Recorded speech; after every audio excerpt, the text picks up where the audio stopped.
나는 많이 먹지도 않는데 왜 살이 찔까? 라는 분들이 많으세요. 그분들의 특징 중에 하나는 때문입니다. 다이어트에서 사람들이 관과하는 것 중에 하나가 잠입니다. 잠을 잘 자야 살을 뺄 수가 있습니다. 특히 을 드시지 마십시오. 다이어트에서 가장 중요한 걸 꼽으라 하면 뭐 여러 가지가 있는데 핵심은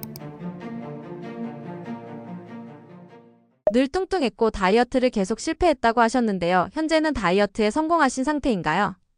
저는 어렸을 때 유아 때부터 뚱뚱했고 계속 뚱뚱했습니다. 물론 요요로 왔다 갔다 하긴 했는데 저는 1년 반째 지금 제가 원하는 몸무게로 유지를 했고요. 얼마 전에 이제 연말연시라서 조금 먹다 보니까 살짝 한 2kg 정도 증량을 했습니다. 증량을 했는데 제가 한 또 이틀, 3일 만에 바로 증감을 해서 현재는 플러스 마이너스 68kg에서 제가 유지를 하고 있습니다. 살이 쪘을 때 제가 지방간 수치가 상승을 했고 그리고 전당뇨라는 경고를 받았습니다. 문제는 뭐냐면 제가 살이 뚱뚱하게 계속 찌니까 88kg까지 쪘거든요. 갑자기 어느 날 어지러운 거예요. 그래서 MRI도 찍고 다양한 검사를 했는데 결과가 안 나왔습니다. 얼마나 어지러웠냐면 하늘이 돌아가고 모든 게 다 돌아갔습니다. 눈을 감고 있어도 어지러울 정도였는데 그때 제가 체력 소진도 굉장히 많이 되고 엄청 안 좋았습니다. 그런데 살을 빼고 나니까 좋아진 점이 있는데 일단 체력이 올라갔고요. 지방간은 다 사라졌습니다. 그리고 그때 찾지 못했던 어지러움증이 지금까지 한 번도 발생이 되지 않았습니다. 그렇게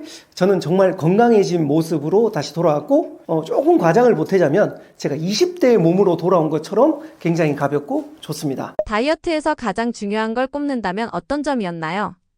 다이어트에서 가장 중요한 걸 꼽으라 하면 뭐 여러 가지가 있는데 핵심은 다이어트에 대한 원리를 아셔야 됩니다. 예를 들어 일단 첫 번째는 그 살이 찌는 원리와 살이 빠지는 원리를 아셔야 되거든요. 자, 살이 찌는 원리. 다들 많이 먹어서 찐다. 물론 이렇게 알고 계실 겁니다. 물론 맞습니다. 그런데 우리가 어떤 음식을 먹으면 포도당이 생깁니다. 포도당이 그 에너지가 인슐린을 만나서 이제 에너지로 전환이 되거든요. 그런데 문제는 뭐냐면 과잉 공급이 되면 이제 피 속에 포도당이 많이 남잖아요. 쉽게 표현드리겠습니다. 포도당은 우리 몸에게는 돈입니다. 여러분 돈이 있는데 버리실 겁니까? 아니죠. 저금하겠죠. 마찬가지로 포도당이 많아지면 우리 몸은 버리지 않고 이걸 저금합니다. 첫 번째 저금하는 곳은 어디냐면 바로 글리코겐이라고 합니다. 간이나 근육에 저장을 하게 되죠. 여기에 또 다 저장을 하고 나게 되면 이제 지방으로 저장합니다. 지방은 부동산처럼 생각하시면 됩니다. 만약에 우리가 부동산을 샀지 않습니까? 이제 예금이 많아요. 예금 두면 이자가 안 붙잖아요.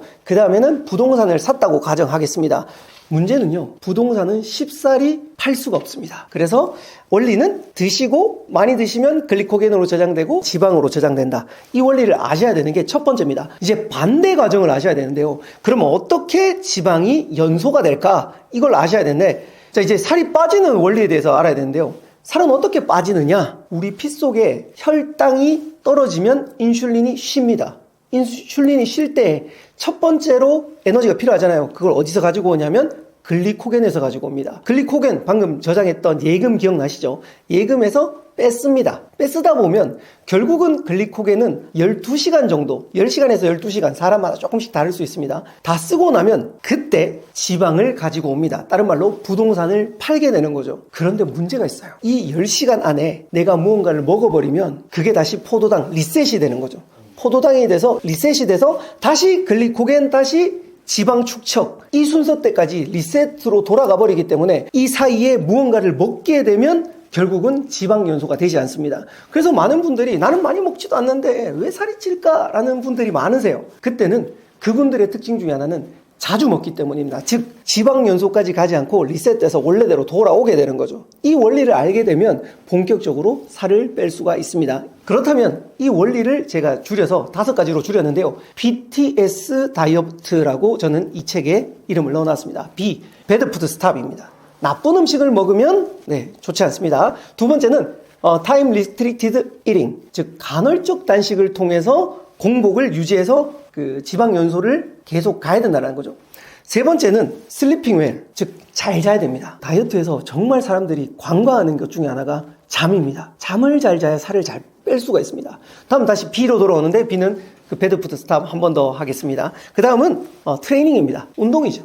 운동은 살을 뺄 때는 정말 중요하다. 그 정도는 아니지만 없이 하면 다시 요요로 돌아오기 때문에 그 운동이 중요합니다. 그 다음 마지막은 스트레스 매니지먼트, 즉 스트레스 지수가 향상되면, 즉 스트레스를 받으면 우리 몸에 그 혈당의 농도가 올라갑니다. 그래서 결국은 스트레스를 많이 받는 사람 또한 살이 잘 찌는 체질이 되거나 살을 잘 찌게 된다라는 그런 연구 결과들이 많았습니다. 그래서 이 5가지와 2가지 원리를 알면 다이어트를 잘 할 수 있습니다. 이건 절대 피해야 한다는 음식이 있다면 어떤 건가요?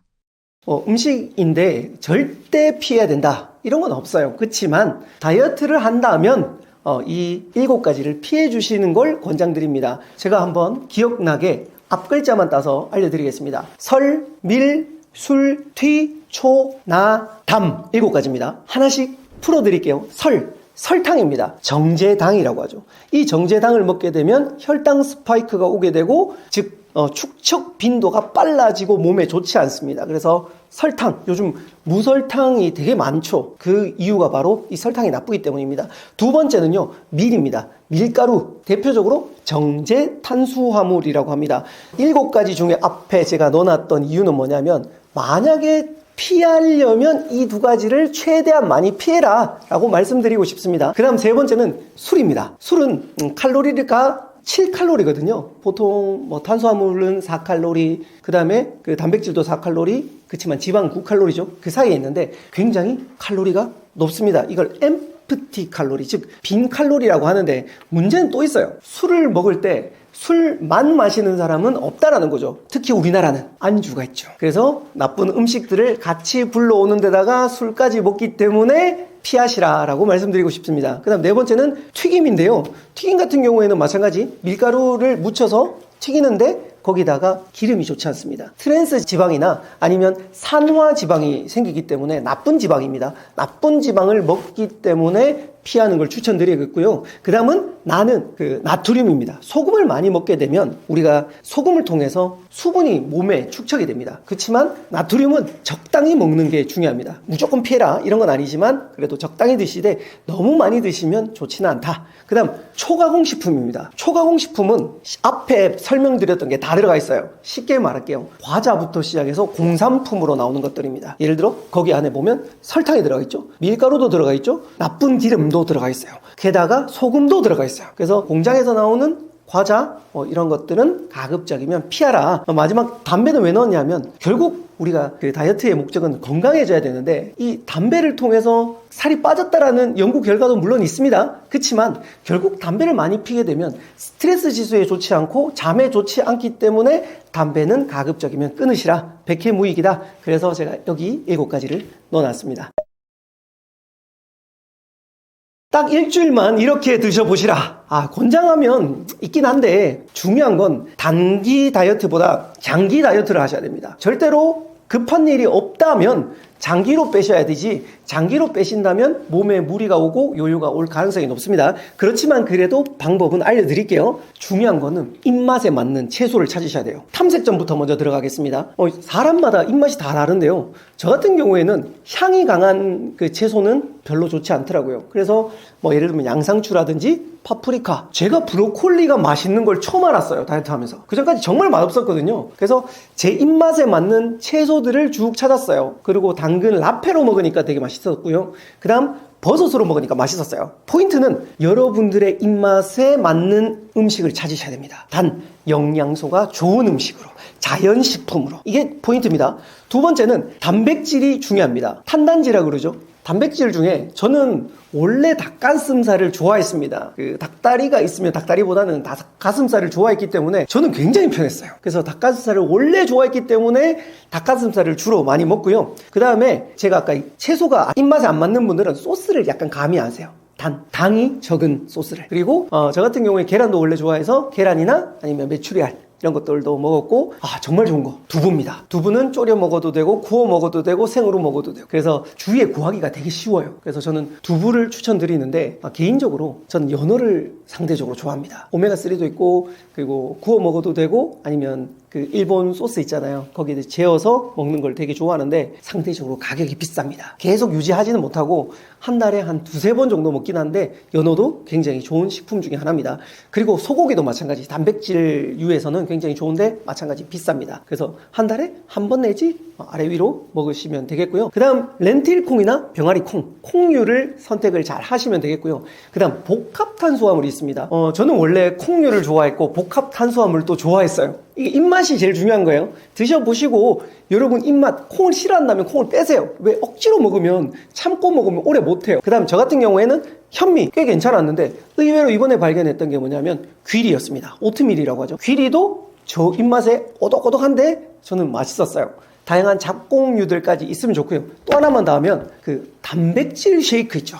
물론 그 가공식품이지 않습니까? 그래서 많이 드시라 이렇게까지는 못하겠지만 일주일 안에 영양, 단백질을 잘 못 찾았을 때는 저는 단백질 쉐이크는 보충용으로, 단백질 쉐이크만 먹어라 이건 아닙니다. 보충용으로 조금 허기가 진다, 아니면 조금 내가 뭔가 단백질이 모자란다 할 때 단백질 쉐이크까지 드시면 아마 일주일 딱 해보시면 살이 쭉 빠질 겁니다. 일주일만 해도 효과 본다라는 게 기존에 하지 않았던 사람들은 아마 효과를 많이 볼 건데요. 첫 번째는 제가 앞서 설명드렸다시피 많이 먹어서 살찌는 것도 물론 맞아요. 그렇지만 자주 먹으면 리셋이 된다 그랬죠. 자주 먹는 습관을 없애야 됩니다. 즉 식사하셨으면 포만감 있게 그때 연달아서 다 먹으세요. 물론 나쁜 음식은 드시면 안 좋습니다. 그렇지만 중간에 무언가를 드시지 마십시오. 중간에 특히 간식을 드시지 마십시오. 중간에 한 4시 정도 되면 출출하지 않습니까? 그때 먹어버리면 다시 리셋. 특히 밤에 야식 드시면 리셋. 자주 먹지 않는 게 첫 번째, 빨리 통할 겁니다. 두 번째는 거꾸로 식사법이라고 아마 한 번쯤 들어보셨을 겁니다. 우리나라는 보통 탄수화물을 먼저 먹는데 탄수화물을 먼저 먹지 말고 야채, 채소를 먼저 드시고 나면 위에 코팅이 되면서 혈당이 상승을 막아줍니다. 그래서 야채 먼저 드시고 단백질 드시고 탄수화물 드시고 이 순서대로 드시는 걸 굉장히 추천드리겠고요. 저는 식사 때 충분히 영양가가 높은 음식으로 잘 먹는 게 핵심입니다. 많이들 다이어트라고 생각하면 안 먹어서 빼야 되겠다고 생각하는데요. 그게 아니라 잘 먹어서 빼야 됩니다. 그래야 건강한 다이어트가 되고 쉬운 다이어트가 되지, 다이어트는 버티기가 아니에요. 제가 책 제목을 이렇게 적은 이유가 그겁니다. 잘 드셔야 됩니다. 여기서 포인트는 나쁜 음식을 제외하고 잘 드시고 영양가 가득 드시고 살짝 포만감이 있을 정도로 드실 때는 충분히 드시는 게 바로 포인트입니다. 단 중간에 드시면 안 됩니다. 다이어트에서 가장 중요한 것은 무엇이라고 생각하시나요? 결국 다이어트는 건강해지고자 하는 겁니다. 그래서 다이어트를 최대한 본인이 오랫동안 편하게 쉽게 할 수 있는 것을 가지고 가야 되지, 극단적이거나 막 무작정 굶는다거나 원푸드 다이어트거나 이런 극단적인 다이어트는 하시면 건강이 상하기 때문에 추천드리지는 않습니다. 여러분께 건강한 다이어트 하셔서 더 건강해진 모습으로 뵙길 바랍니다. 네, 제가 동기부여 강사이기도 하고 12만 유튜브를 운영하면서 많은 분들과 이야기를 나누었어요. 그런데 다이어트가 어렵다고 상담을 해주신 분들이 진짜 많았어요. 물론 저 또한 어렵습니다. 그렇지만 제가 이 책에 그 63가지 팁을 넣어놨거든요. 그 팁 하나하나씩 본인에게 맞는 걸로 적용하시고 활용하시다 보면 어느 순간 쉬워집니다. 운동도 마찬가지인데요. 처음 가서 큰 무게를 들면 어렵잖아요. 근데 작은 무게로 적응하는 게 너무너무 중요합니다. 그래서 만약에 여러분들이 다이어트가 목표라시면 이 책을 통해서 다이어트에 조금 더 쉽게, 그리고 언젠가는 저처럼 이런 이야기를 하실 거라고 생각합니다. 그리고 가장 중요한 건 다이어트라 적고 건강이라 읽으셔야 됩니다. 비만을 통해서 굉장히 안 좋은 병들이 발생이 됩니다. 당뇨, 고지혈증, 고혈압, 나중에 이제 점점 심해지면 암까지 유발이 되는데요. 그런데 다이어트를 통해서, 지금부터 다이어트를 통해서 건강을 잡아가신다면 나중에 병도 안 오시고 나중에 여러분들이 더 즐거운 삶을 사실 수 있을 거라고 생각을 합니다. 2026년 다이어트 성공하셔서 웃는 얼굴로 다시 뵙도록 하겠습니다.